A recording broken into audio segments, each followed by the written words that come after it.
নমস্কার দর্শক বন্ধু, আপনারা কি রাশিফল, লগ্নফল এবং রেমেডি জানতে ইচ্ছুক কামিং যে উইকটা আসছে সেটার? তাহলে কিন্তু ভিডিওটা আপনাদেরকে পুরোপুরি দেখতে হবে। তার কারণ প্রথমে আমি আপনাদেরকে রাশিফল বলবো এবং তারপরে নেক্সট উইক যেটা আসছে 13 তারিখ থেকে 19 তারিখ পর্যন্ত এই উইকটার আপনার লগ্নফল বলবো এবং লাস্টে কিন্তু আপনাদেরকে রেমেডি বলবো কি করলে আপনাদের জন্য ভালো হয়, কি রেমেডি করলে আপনাদের জন্য ভালো হয়। তো আলোচনা শুরু করার আগে যেটা আমরা করব সেটা হচ্ছে যে দেখুন, আমি তো অ্যাস্ট্রোলজার, কিন্তু অ্যাস্ট্রোলজির থেকেও আমার একটা বড় প্যাশন রয়েছে, সেটা হচ্ছে মিউজিকের প্রতি। তো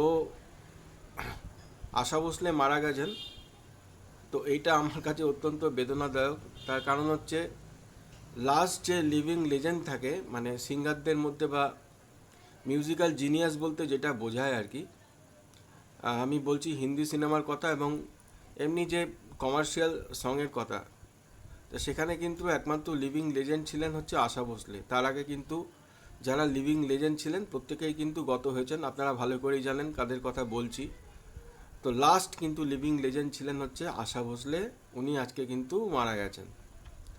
তো যাই হোক, এটা আমার কাছে অত্যন্ত বেদনাদায়ক অ্যাজ এ মিউজিক লাভার, মানে সত্যি ভেতর থেকে বেদনাদায়ক। তো যাই হোক, কাজ তো থামিয়ে রাখা যায় না। আমি আপনাদেরকে প্রথমে এই যে 13 তারিখ থেকে 19 তারিখ সেখানে রাশিফল কী হবে সে সম্বন্ধে বলছি। প্রথমে চলে আসছি মেষ রাশির ক্ষেত্রে। আমি ব্যক্তিগতভাবে কিন্তু লগ্নফলে বেশি বিশ্বাসী। রাশিফল ঠিক আছে, কিন্তু আমরা প্রত্যেক জ্যোতিষীরা কিন্তু লগ্নভিত্তিক কিন্তু অ্যানালিসিস করে থাকি। ওকে, যদিও রাশিফল কিন্তু সবার কাছে সুপারহিট, তো তার জন্য আমি রাশিফলও আপনাদেরকে বলছি। দেখুন, রাশিফলের ক্ষেত্রে প্রথমে চলে আসছে মেষ রাশি। মেষ রাশিতে যেটা দেখা যাচ্ছে সেটা হচ্ছে আত্মবিশ্বাস বাড়বে, কিন্তু রাগ নিয়ন্ত্রণ জরুরি। বৃষ রাশিতে টাকার চাপ আসতে পারে, তবে শেষে সামলে উঠবেন। মিথুন রাশিতে নতুন সুযোগ আসছে, সিদ্ধান্ত তাড়াহুড়ো কোনো করা কিন্তু আপনার চলবে না। কর্কটে কাজের চাপ বাড়বে, তবে সফলতা নিশ্চিত। সিংহতে ভাগ্য আপনার পাশে, প্রেমের ব্যাপারে কিন্তু ভালো সপ্তাহ। কন্যাতে পুরনো সমস্যা ফিরে আসতে পারে, শান্ত কিন্তু থাকতে হবে।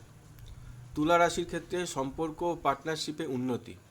বৃশ্চিক রাশিতে চ্যালেঞ্জ আসবে, কিন্তু জয় আপনারই কিন্তু হবে। ধনুতে প্রেম ও সৃজনশীলতার দারুণ সময়। মকরের ক্ষেত্রে পরিবারে দায়িত্ব কিন্তু বাড়বে, ধৈর্য কিন্তু রাখতে হবে। কুম্ভ রাশির ক্ষেত্রে ছোট সাফল্য বড় লক্ষ্যে কিন্তু নিয়ে যাবে। মীন রাশির ক্ষেত্রে টাকা আসবে, কিন্তু খরচ নিয়ন্ত্রণ দরকার। এটা হচ্ছে রাশি। রাশি মানে হচ্ছে আপনার জন্মচার্টে চন্দ্র যেই রাশিতে বসে রয়েছে সেটাই হচ্ছে আপনার রাশি।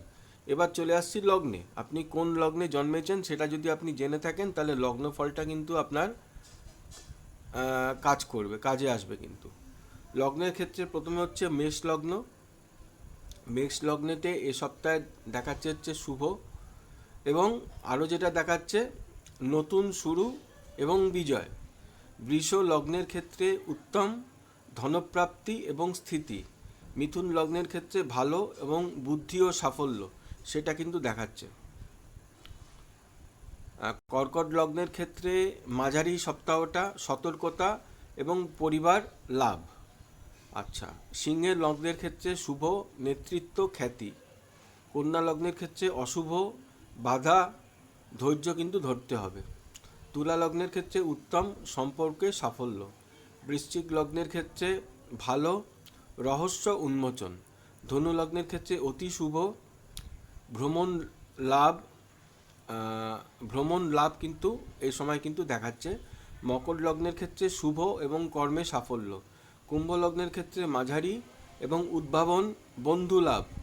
মীন লগ্নের ক্ষেত্রে উত্তম এবং আধ্যাত্মিক লাভ। এটা হলো 12টা রাশি এবং 12টা লগ্ন নিয়ে বললাম। এবার আপনারা কিভাবে দেখবেন আপনাদেরকে একটা সাজেশন দিয়ে দিই। ধরুন আপনার আপনার জানা রয়েছে আপনার রাশিটা, আপনার লগ্নটাও জানা রয়েছে, তাহলে আপনি ওটাকে কম্বাইন করে কিন্তু দেখতে পারেন। ধরুন আপনার মেষ রাশি, ধনু লগ্ন, তাহলে আপনারা মেষ রাশির যেটা বলা হলো সেটা দেখবেন এবং ধনু লগ্নের যেটা বলা হলো সেটা কিন্তু দেখবেন। এবার আমি আপনাদেরকে যেটা বলছি সেটা হচ্ছে রেমেডি এ সপ্তাহের জন্য কি আছে। মেষ রাশির ক্ষেত্রে দেখা যাচ্ছে মঙ্গলবার হনুমান চল্লিশা পড়ুন এবং লাল চন্দনের তিলক লাগান। এতে সাহস এবং বিজয়ের সম্ভাবনা কিন্তু বাড়বে। বৃষ রাশির ক্ষেত্রে শুক্রবার সাদা ফুল দিয়ে লক্ষ্মী পুজো করুন এবং দুধ চিনি দান করুন, আর্থিক স্থিতি কিন্তু মজবুত হবে। মিথুন রাশির ক্ষেত্রে বুধবার গণেশকে দুধ মিষ্টি আপনি দিতে পারেন, এতে যোগাযোগ এবং বুদ্ধি এটা কিন্তু উজ্জ্বল হবে। কর্কট রাশির ক্ষেত্রে সোমবার শিবলিঙ্গে দুধ অর্পণ করুন এবং চন্দ্রের যে বীজ মন্ত্র আছে সেটা কিন্তু আপনি পাঠ করতে পারেন, এতে মানসিক শান্তি কিন্তু বৃদ্ধি পাবে। চলে আসছি সিংহ রাশির ক্ষেত্রে। রবিবার সূর্যকে অর্ঘ্য দিন, অর্থাৎ এই রোববার তো আর হলো না, সামনের রোববার আপনারা করতে পারেন এবং তখন কিন্তু অর্ঘ্য দেওয়ার সময় লাল কোনো ফুল কিন্তু তাকে নিবেদন করবেন, এতে খ্যাতি কিন্তু বাড়বে। দেখুন রোববার তো অনেক দেরি, রোববার তো তার আগে আপনারা কিন্তু এটা বৃহস্পতিবারও করতে পারেন এবং বৃহস্পতিবার করলে একটু ভোরের দিকে করবেন। কন্যা রাশির ক্ষেত্রে বুধবার সবুজ মিষ্টি দান করুন, স্বাস্থ্য এবং কাজে সাফল্য কিন্তু মিলবে। তুলা রাশির ক্ষেত্রে শুক্র যে বীজ মন্ত্র আছে সেটা জপ করতে হবে। সাদা রঙের যে বস্ত্র আছে সেটা আপনারা দান করতে পারেন।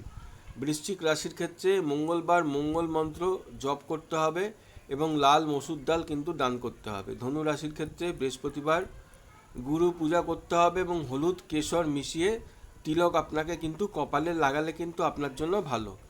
মকর রাশির ক্ষেত্রে শনিবার শনি মন্দিরে তেল অর্পণ করুন এবং কালো তিল দান করুন। কুম্ভ রাশির ক্ষেত্রে শনিবার বা বুধবার শনি বুধ মন্ত্র জপ করতে হবে, অর্থাৎ শনির বীজ মন্ত্র এবং বুধের যে বীজ মন্ত্র সেটা জপ করতে হবে, এতে কিন্তু উদ্ভাবনী শক্তিতে আপনার কাজে লাগবে। মীন রাশির ক্ষেত্রে বৃহস্পতিবার গুরুকে কোনো ফুল দিন, হলুদ রঙের যদি ফুল হয় সেটা আপনারা দিতে পারেন এবং যদি আপনারা পীতাম্বর ধারণ করতে পারেন, পীতাম্বর বলতে এখানে ইয়েলো সাফায়ার কথা বলা হয়েছে, যদি ধারণ করতে পারেন সেটা আপনার জন্য ভালো। যদি ইয়েলো সাফায়ার যদি নাও থাকে, যদি আপনাদের কাছে টোপাজ থাকে, ইয়েলো টোপাজ, সেটাও কিন্তু আপনারা করতে পারেন, বা ইয়েলো কালারের যে কোনো স্টোন যেটা রয়েছে সেই স্টোনও কিন্তু আপনারা ধারণ করতে পারেন। তো এটাই ছিল এই সপ্তাহে রাশিফল, লগ্নফল এবং রাশির যে রেমেডি সেই সম্বন্ধে বলার ব্যাপার, সেটা কিন্তু আমি আপনাদেরকে বললাম। ভিডিওটা আপনাদের কেমন লাগলো, সপ্তাহটা আপনাদের কেমন চললো সেটা কিন্তু কমেন্টে পাস করতে ভুলবেন না। আমি কিন্তু নক্ষত্রের ভিডিও করে আপনাদেরকে এই ভিডিও কিন্তু দিচ্ছি।